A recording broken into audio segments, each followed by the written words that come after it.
ரிஷபராசி நேயர்களே உங்களுக்காக தாங்க இப்போ சொல்ல போகிறேன். ரிஷபராசி அப்படின்னாலே ரிஷபம்னாலே காளை காளை மாடு. நல்ல ஜெய்ஜாண்டிக்காக நல்ல பிரம்மாண்டமாக அப்படியே பார்த்தாலே மிரள்ற அளவுக்கு காளை மாடு. ஒரு தடவை பார்த்தாங்க கோயில் போயிருக்கும்போது ஒரு காங்கேயம் காளையாம். அது அந்த பக்கம் ஒரு 20 அடி 25 அடி டிஸ்டன்ஸ் அங்கே நிற்கிது. இங்கேருந்து பார்த்தாலும் நமக்கு மிரள்றோம். ஒரு மாதிரி இருக்குது. அது சாதாரண பொறுமையாக தான் இருக்காங்க அந்த மாடு.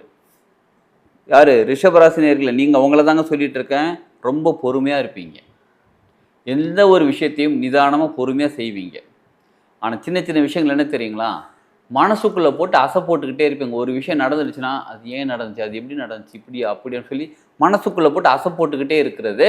அதே நேரத்தில் எந்த ஒரு விஷயம் எடுக்கணுனாலும் முடிவெடுக்கிறதுக்கு பொறுமையாக தான் முடிவெடுப்பீங்க. நல்லா சிந்தித்து முடிவெடுப்பீர்கள். ஒரு நல்ல கேரக்டர் தான் அது. ஏன்னா சிலர் என்ன பண்ணுவாங்க, டக்கு டக்குன்னு முடிவெடுத்து அப்புறம் அச்சோ அப்படி முடிவெடுத்துட்டோம் அவசரப்பட்டுட்டோமேன்னு சொல்லி முடிவெடுத்துட்டு இருப்பாங்க.